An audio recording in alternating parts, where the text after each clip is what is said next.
정서적인 물가지수가 이제 소비자 물가지수인데 지금 보시는 이런 테이블에서 보실 수 있듯이 물가지수를 이제 2010년을 100으로 해서 기준치로 잡았죠. 근데 그 물가지수에 비교했을 때 2014년도에는 109니까 별로 차이가 없는데 1965년도에 보면 그 2010년을 기준으로 했을 때는 3.0이라는 것이죠. 그래서 이 물가지수가 이렇게 달라졌다라는 건 물가가 그만큼 비싸졌다. 우리가 살기에 굉장히 물가가 올랐다. 뭐 이렇게 생각할 수가 있습니다.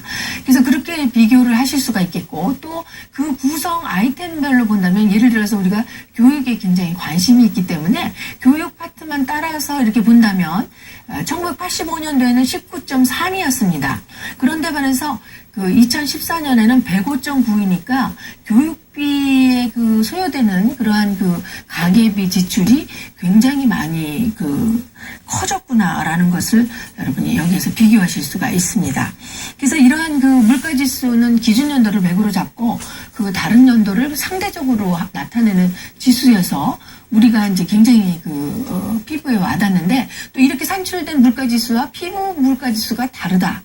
뭐 이렇게 또 얘기들 합니다. 정서적인 그러한 느낌이 발표되는 것보다 훨씬 크다. 뭐 이런 불평도 하기도 합니다. 그래서 이런 물가지수뿐만 아니라 최근에는 빨래지수, 빨래를 할 건가 말 건가를 판단할 수 있는 지수라든가 불쾌지수, 뭐 여러 가지 지수들이 그 산출돼서 발표되는 것을 여러분이 보실 수가 있습니다.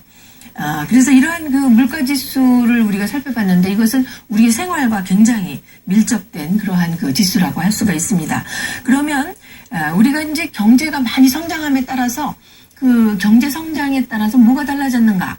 즉 자동차 먼저 떠올릴 수 있고요. 그 다음에 전화 보유 대수 이런 것을 생각할 수가 있겠죠. 그 다음에 또 경제가 발전함에 따라서 우리 생활 환경이 좋아져서 애들의 그 신체 지수도 많이 달라진 것을 생각해 볼 수가 있습니다. 그래서 지금 보시는 자동차 등록 대수를 보면 1955년도에는 18,000대가 등록됐던 거에 반해서 그 2014년에는 2천만 대가 등록이 되어 있습니다. 그러니까 어마어마하게 늘어난 거죠. 우리나라 이제 자동차 산업도 굉장히 발전했고 그래서 그렇긴 합니다만 이것을 만약 식구수로 나누어서 우리가 생각해 본다면 한 가구가 4명이 기본 식구다라고 했을 때 그 100가구 중에 한 대의 자동차가 1970년도에는 산출이 됐는데 반해서 2014년에는 한 가구당 1.6대 그러니까 한 대 이상의 차가 보유된 걸로 이렇게 산출이 되고 있습니다. 그래서 이런 것뿐만 아니라 전화도 또 우리의 생활을 그 수준을 나타내 주는데 1949년도에 보면 41,000명이 등록이 되어 있죠.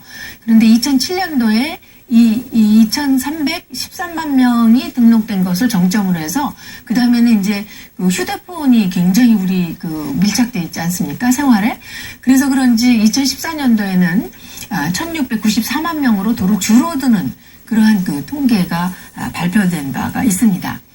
그러면 이렇게 그 일반 전화의 등록자 수를 줄어들게 한 그런 요인이 되는 이동전화 가입자 수를 봤더니 2014년에 5,721만 명이 가입돼 있고 그중에 특히 그 스마트폰 가입자가 4천만 명에 이르는 그러한 통계를 우리가 짚어볼 수가 있었습니다.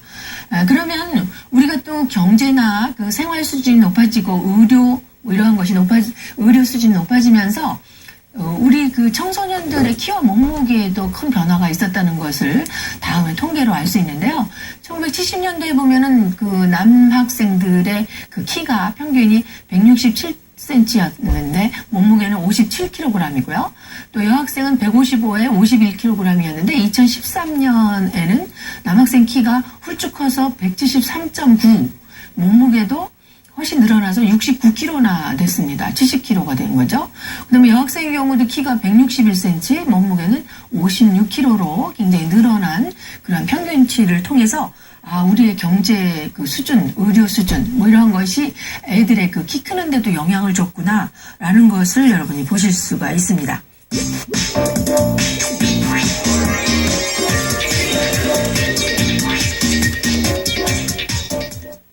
우리가 지금까지 살펴본 국가 통계는 우리 지역, 우리나라, 세계가 어떻게 변화해 나가고 있는가라는 것을 나타내 준다라고 볼 수가 있겠습니다. 그리고 국가 통계는 그 과거부터 우리가 비교할 때 옛날 자료도 있지 않습니까? 국가가 주도해서 통계청에 집계된 모든 그런 통계를 근거로 하기 때문에 굉장히 그 조직적으로 잘 시스테마틱하게 그 정리가 되어 왔다라고 할 수가 있겠습니다. 그래서 이런 국가통계야말로 우리나라의 그 어떤 역사를 숫자로 나타내주는 역사책이다. 우리가 그렇게 표현할 수도 있다는 거죠.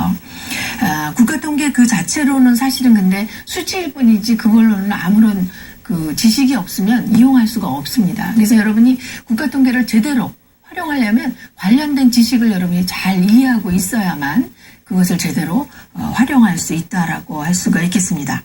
그래서 이러한 그 또 국가통계를 잘 해석하려면 그거를 잘 해석할 수 있는 통계적인 지식, 기초 지식이 또 필수적으로 요구가 되고 있죠. 그래서 여러분이 그 타임머신을 처음 생각해낸 조지 웰스라는 사람이 다음과 같은 그 표현을 통해서 통계적인 어떤 사고, 통계적인 마인드 이것이 중요하다라고 했는데 통계적 사고는 유능한 시민이 되기 위해서 우리가 읽고 쓰는 것처럼 사람이 갖춰야 되는 현대인이 갖춰야 되는 능력이다. 라고 그 표현을 한 것이 굉장히 시사성이 있습니다.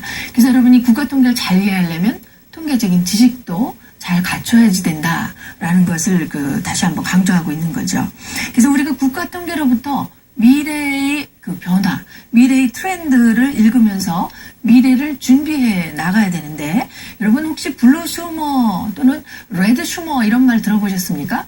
블루 슈머라는 건 블루라는 건 우리가 운전할 때 파란불이 나오면 팍 직진하지 않습니까? 그것처럼 앞으로 나갔을 때 굉장히 그 도움이 되는 또 그 사업을 하는 사람한테는 돈을 많이 벌어주고 또 생활을 하는 사람들한테는 편리하게 해주는 그러한 그 의미에서 블루 오션 이런 말과 그 컨슈머라는 말이 합성이 돼가지고 우리가 블루스머라고 하는데 그런 2013년, 2014년에 한국의 블루스머는 어느 파트인가라는 것을 통계청에서 발표된 그러한 자료를 바탕으로 우리 일상생활에 아주 밀접한 그러한 내용들을 쭉 정리한 내용을 같이 보시도록 하겠습니다.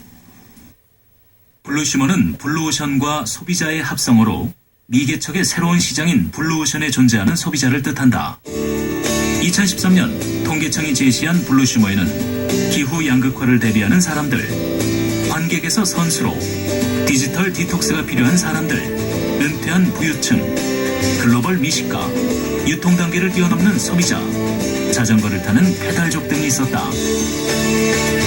그렇다면 2014년 블루시머, 그들은 누구일까? 1. 온라인 과거가 두렵다. 과거 지우개족.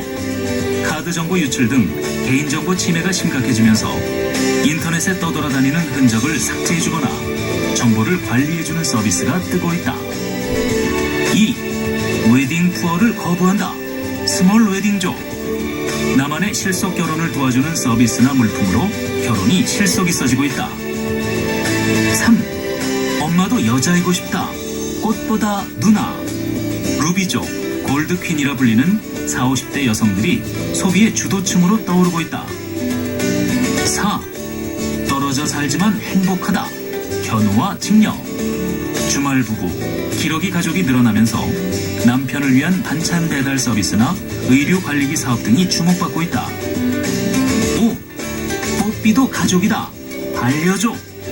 애완견을 위한 다양한 서비스가 생기면서 갈수록 고급화, 차별화 양상을 띌 것으로 예상된다. 6. 미안하지 않은 소비를 하고 싶다. 배려 소비자. 이왕이면 사회적 기업이나 지역 공동체 기반의 마을 기업 등이 만든 상품을 사겠다는 착한 소비자들이 늘고 있다.